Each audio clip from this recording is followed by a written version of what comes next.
So here's a funny function, absolute value of x minus 2 over x minus 2 as x approaches 2. Well, always, maybe except with the exception of those piecewise functions, I'm going to try to use direct substitution.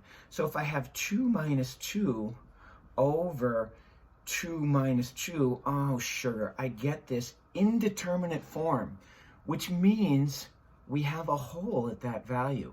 So my plan A was direct substitution, did not work. Plan B, I want to graph it and see what it looks like. So if I graph this, I get something that looks like this is 1, 2. And here is y value of 1. Here's y value of negative 1. The graph looks like this, open circle, and this way. Why open circle? Because I tried x equals 2, and I had a hole there. And if I put in a 2 here, it's going to be an open circle, and anything less is going to give me a graph that looks like that. Notice I have two different y values. Here, this is crossing at negative 1, and here, this is up at 1. If I try to find the limit here, of course, my first choice is direct substitution. If I substitute in a 5, I get 2 over 5 minus 5 is 2 over 0. Although this isn't an indeterminate form, it is undefined. We can't divide by 0. So I don't know what's happening here. Let's see, plan A, direct substitution, failed me. It's not an indeterminate form, but I have no idea what's going on there. Plan B is I'm going to look at the graph. Well, hopefully you remember from rational functions, set the denominator equal to 0. So if I have x minus 5 equals 0, so x equals 5, that becomes my no-fly zone. My vertical asymptote is found here at x equals 5. X equals 5. And if I start to substitute in values and build my graph, I'm going to find out that I have something that looks like this. My graph looks like this. Notice also we have a horizontal asymptote at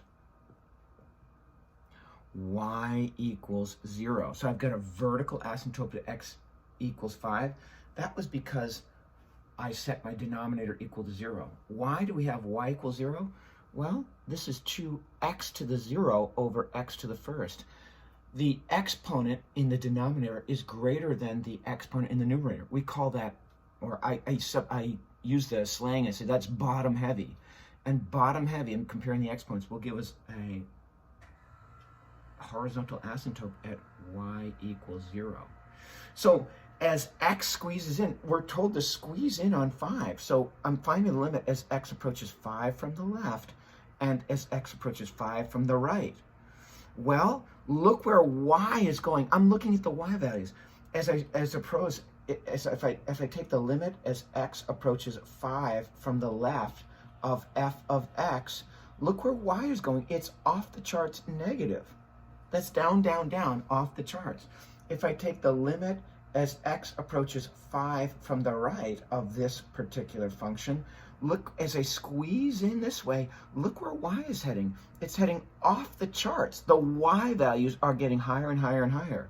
The limit from the left does not equal the limit from the right. So I say the limit does not exist because the trains are going into different stations. This one's going down, down, down. This one's going up, up, up. If this one's going up to infinity, by the way, infinity is not a real number. If this one's going down to negative infinity on the y-axis, negative infinity is not a real number. The trains are going into different stations. There's no limit here. If I actually decide to do this arduous process of finding out the y values, well, as x is 4.9, my y is down, say, at negative 8. If y is 4.99, my y is down at negative 20. How about y 5.1? My y value is up at, let's say, positive 8, just for the sake of making this symmetrical. And 5.01, I'm here at positive 20. For example, I just made those values up. But I'm asking, where is this going? Well, from the trend from the left, you'd say it's going down, down, down, the y values. And the trend from the right, you'd say it's going up, up, up. So the left-hand limit does not equal the right-hand limit. That's why, again, we'd say does not exist. The graph and the table back up what our eyeballs tell us.